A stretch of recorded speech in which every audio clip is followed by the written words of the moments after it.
Bonjour à tous et bienvenue sur HCFR pour cette présentation du test du projecteur Valerion Max. Donc un projecteur qui a beaucoup la cote, qu'on nous a beaucoup demandé sur le forum de tester. Donc on a réussi à récupérer un exemplaire grâce à AV Industries que je remercie. Et donc la salle dans laquelle on a fait le test d'abord, je vais vous la présenter. Donc c'est une salle qui est entièrement traitée et dédiée, donc traitée acoustiquement et traitée sur la lumière également. Elle fait 8 mètres de long par 4 mètres de large. L'écran qui est normalement un écran de 3,80 m au format 2,40. Donc là on voyait que vous avez un système de masquage qui est en cours de réalisation. Donc il est en mode 16 neuvième. Normalement il y aura un rideau de l'autre côté pour faire un écran de 16 neuvième. Donc là on est sur l'équivalent d'un écran 16 neuvième de 3,80 m de base. Mais sinon quand on ouvre les rideaux et qu'on passe en cinémascope, il arrive en 3,80 m de base. Et donc on a fait le test du Valerion dans les deux modes, puisqu'il est annoncé pour 3500 lumens. On s'est dit, autant tester le projecteur dans des conditions un petit peu difficiles. Pour être honnête, on a fini par basculer sur ce format-là, qui est du coup du 16 neuvième 2,80 m, dans lequel il était plus à l'aise. Et on en parlera dans le test sur nos impressions. Le projecteur en lui-même, je trouve que c'est quand même un bel objet. Alors tout ça, c'est assez subjectif. C'est une boîte quand même qui est assez facile, je pense, à intégrer dans une pièce de vie, tout simplement. L'objet n'est pas désagréable. Par contre, il a une focale, vous voyez, qui est quand même assez courte. Et d'ailleurs, qui se trouve un petit peu entre deux chemins. Vous voyez, le projecteur, pour l'instant, il est au milieu de la pièce. Donc, ce n'est pas un projecteur courte focale, c'est pas non plus un projecteur longue focale comme on peut le voir sur le JVC qui est juste derrière, vous voyez, qui n'a pas du tout d'ailleurs la même taille. Donc ça c'est un JVC Edzen 900 qui est beaucoup plus gros, qui beaucoup plus lourd. Donc vous voyez, c'est quand même assez agréable d'avoir les 9 kg du Valerion qui sont ici. À l'arrière du Valerion, on peut constater qu'il y a la connectique qu'on attend. Il y a 3 ports HDMI. Donc là, je suis sur le port HDMI 3 qui est en HDMI 2.0, mais les deux autres ports HDMI 1 et 2 sont un HDMI 2.1, donc ils supportent un signal 4K 120 Hz pour le gaming. Aujourd'hui, c'est le seul intérêt. On a aussi une sortie optique ici, puisque c'est une machine qui intègre Google TV avec des haut-parleurs, donc vous pouvez très bien envisager de récupérer le son sur une barre de son ou un ampli de cette manière-là, ou alors à travers le HDMI ARC si vous le voulez. Donc vous voyez, moi ce que j'ai bien aimé aussi dans la livraison de cette machine, je trouvais ça assez sympa. Je l'ai posé sur la boîte dans laquelle il était livré, donc il y a un carton bien sûr tout autour, mais la boîte est assez classe, je trouve que c'est assez sympa comme attention pour l'acheteur, pour le futur propriétaire. Donc une boîte assez classe dans laquelle il était, et je m'en sers bêtement pour le mettre à la hauteur. Donc voilà une présentation de la salle. Donc maintenant je vais vous présenter un petit tour d'horizon des menus. Donc là, je suis sur l'interface d'un Zidoo, on a la connexion de nos films. Je vais éteindre la lumière peut-être pour qu'on voit un peu plus. Donc la première partie, ça va être tout en haut à droite sur les paramètres. Et donc, je n'ai pas configuré Google TV. Vous avez les entrées ici. Il y a 3 entrées, comme je vous le disais. Vous pouvez mettre en route le contrôle des appareils externes, vous savez, si vous voulez gérer le volume de manière et allumer un appareil directement. Et ensuite, vous avez la possibilité de configurer chaque sortie HDMI. Donc, soit vous le mettez en automatique, soit en mode standard. Si vous avez des problèmes de compatibilité, dans ces cas-là, c'est peut-être mieux de le mettre en mode standard. Vous avez les formats améliorés. Mode, ça veut dire qu'il va supporter plus de fonctionnalités du format 4K. Et le dernier mode est censé être pour la compatibilité 4K 120 pour une console de jeu ou un PC. Donc, vous pouvez le faire sur chacune des entrées HDMI, la configurer. Ensuite, sur la suite, c'est la partie projecteur. Donc c'est là où que vous allez installer la boîte la première fois, c'est là où vous allez devoir vous retrouver. Vous avez bien sûr la correction de distorsion de trapèze que je déconseille puisque ça a tendance à dénaturer l'image. C'est une correction numérique, donc c'est quelque chose qu'il faut éviter au maximum. Ensuite, vous voyez là, je me suis débrouillé pour le centrer le plus possible Donc ça, c'est un peu pénible pour être honnête par rapport à un projecteur qui a du lens shift aussi horizontal. Là, cette version Max, contrairement aux autres, a un lens shift vertical, donc c'est super. Déjà, ça permet, on va le voir, de gérer l'image de manière assez facile. Donc là, le menu est disparu, mais on va la réafficher. Mais du coup, il faut quand même essayer de bien le placer. Si jamais vous diffusez un petit peu de côté, parce que vous n'avez pas le choix, ça va faire un trapèze, donc vous allez pouvoir corriger ce trapèze si vous n'avez vraiment pas d'autre solution. Vous avez ensuite la mise au point. Alors ça fonctionne très bien. J'ai vraiment particulièrement apprécié. Donc c'est pour faire la netteté. L'avantage du Valerion, c'est un projecteur monomatrice, c'est un DLP, donc c'est pas un tri LCD ou un tri LCOS, SXRD ou DILA comme JVC. Donc pas besoin d'aligner les panneaux. Donc c'est extrêmement sharp hein, sur les DLP par défaut. Par contre, il faut quand même faire l'ajustement tout simplement de l'objectif. Et donc vous voyez, ça se fait avec la petite molette jusqu'à temps que vous trouvez la partie qui vous intéresse le plus, qui est juste avant. Dans mon cas, hop, ça c'est quand même assez sympa, ça marche bien. Donc un petit défaut que je trouve du menu, c'est qu'on fait ça, on est obligé de retourner, on ne peut pas revenir en arrière sur cette partie-là, on repart de zéro, bon, c'est pas très grave. Vous avez le décalage de l'objectif, qui est donc le lens shift, qui marche bien, vous voyez, donc j'ai quand même une liberté assez importante de décalage d'image, donc je crois qu'il y a quasiment 100% de lens shift disponible. Donc ça, c'est très très agréable pour vous aider à placer le projecteur. Vous voyez, donc hop, à nouveau, je suis obligé de repartir de zéro, à moins que j'ai loupé quelque chose pour revenir sur ce truc-là, mais c'est le seul truc où le retour en arrière ne fonctionne pas. L'iris, alors nous on a fait les tests en iris désactivé parce que la base d'image étant quand même assez conséquente, on voulait le maximum de lumière. Mais vous avez plusieurs modes d'iris, donc cinéma 1, cinéma 2 et ensuite manuel. Donc bien sûr, plus vous allez jouer avec l'iris, plus vous allez diminuer la luminosité et augmenter le niveau de noir. Donc là, je ne sais pas si on peut le voir un petit peu sur la captation en vidéo.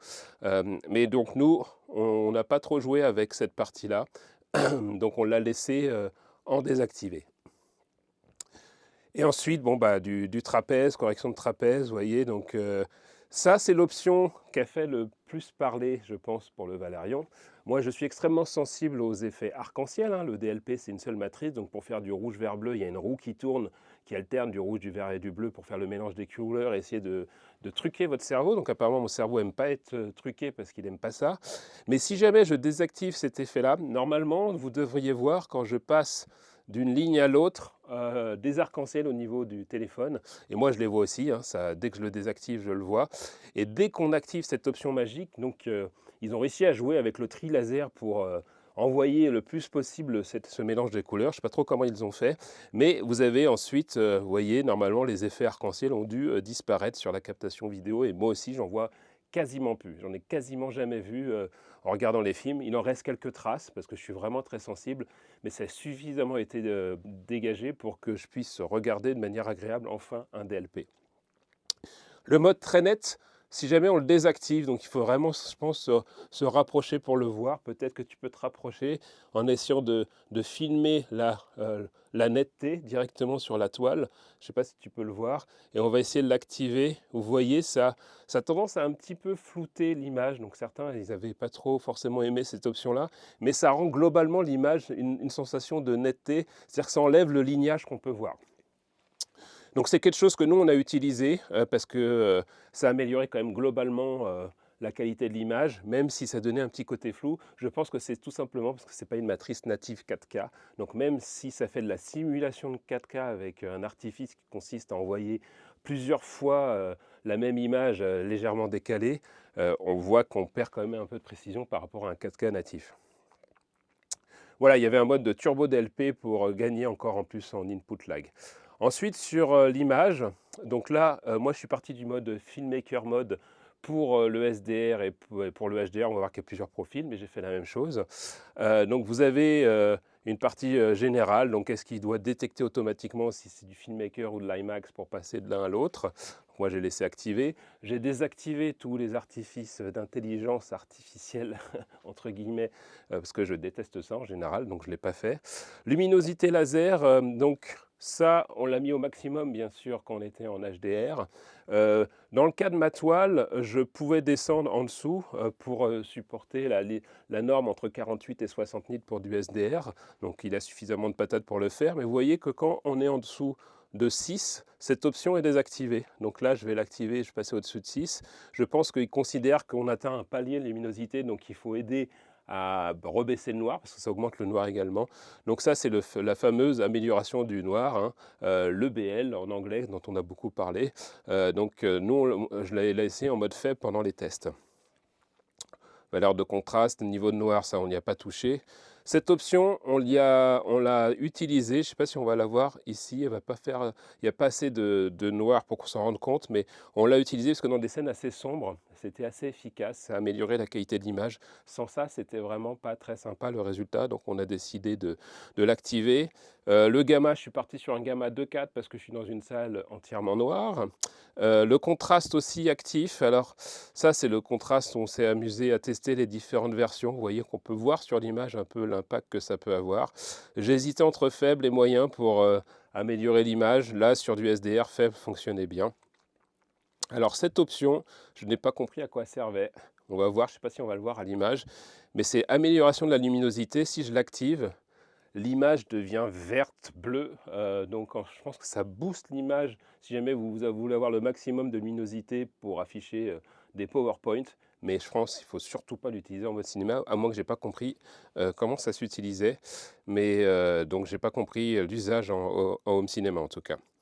Voilà, ensuite, gestion de la plage dynamique, HDMI, je l'ai laissé en automatique. Et le système d'amélioration HDR, c'est certainement pour améliorer, je pense, essayer de simuler de l'HDR. Ça, j'ai pas trop joué avec. J'ai pas testé davantage cette option. Les couleurs, je suis parti sur une teinte chaude pour la calibration, en gardant les restes par défaut. La clarté, alors on a essayé plusieurs modes pour le test. Par défaut, on était parti sur du 0 sur des tests. Je vous avouerai que je passe à 0 ou au maximum, j'ai pas vu grande différence sur la gestion de la netteté. Donc je l'ai laissé sur une valeur arbitraire à 10, mais je n'ai pas vu d'impact significatif. On voit légèrement des modifications, bien sûr, mais pas suffisamment pour que ce soit intéressant. Super résolution, j'imagine que c'est l'upscaling, donc je l'avais activé. La réduction de bruit était désactivée. Et ça, on a plusieurs algorithmes de compensation de mouvement. Donc par défaut, il me semble que c'était désactivé quand j'ai utilisé. Pour moi, c'était vraiment pas agréable. Donc, il y a des projecteurs, typiquement les derniers JVC NZ500 et 700, qui n'ont pas de compensateur de mouvement, mais que c'est suffisamment fluide pour moi que ça ne soit pas un problème. Ce n'était pas le cas du Valérion. Par contre, heureusement, son mode film correspond à peu près à un mode de compensateur de mouvement que j'aime bien sur JVC, qui est le mode bas, très similaire. Donc, franchement, vous pouvez l'activer. Moi, j'ai trouvé que ça fonctionnait globalement très bien, sauf dans certains scénarios, certaines scènes dont on parlera dans notre test. Voilà, donc on va finir par les paramètres de calibration. Ensuite, je vais vous montrer un petit peu du contenu Dolby Vision et HDR pour voir comment ça fonctionne en plus. Sur la balance des blancs, j'ai vraiment bien aimé la façon dont ça fonctionne. J'étais très très vite pour calibrer le projecteur qui était assez linéaire sur la courbe de gamma, mais sur la balance des blancs, il y avait un bon souci, donc il fallait le corriger. Donc en sortie de carton, il y a un peu de boulot. Il faut peut-être faire calibrer votre projecteur si vous voulez vraiment tirer la meilleure image. Donc vous commencez par 2 points, donc vous allez prendre la courbe de gamma et vous allez l'ajuster au milieu sur certainement entre 20 et 80% de ce que j'ai vu.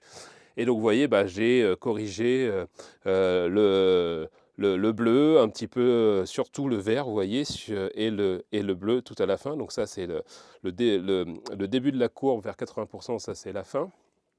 Une fois qu'on a fini les 2 points de correction, vous pouvez activer la correction 20 points. Donc là, vous allez pouvoir jouer de manière très fine sur la calibration de la courbe de gamma.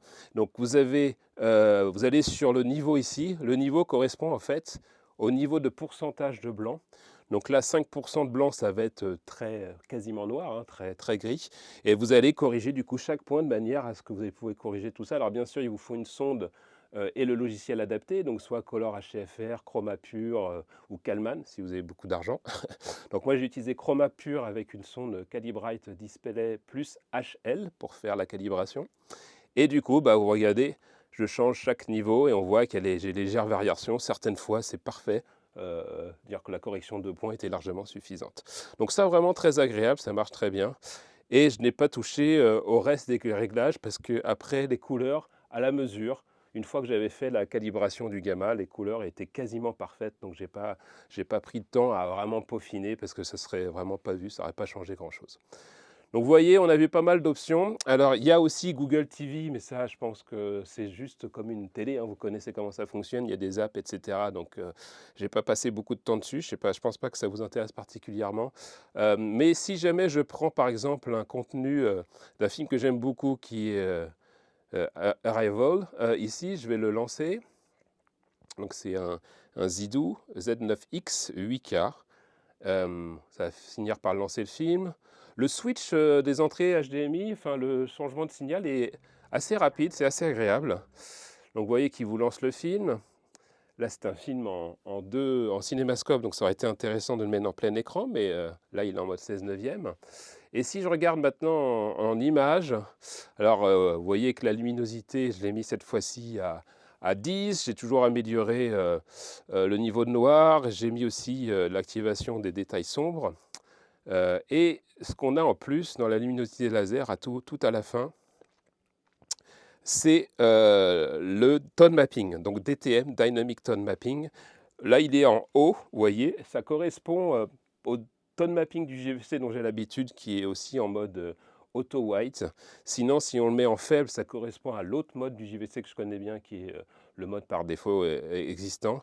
Et on peut le couper éventuellement hein, pour avoir juste la gestion du HDR natif par le projecteur sans aide d'un algorithme qui va essayer de jouer de manière dynamique.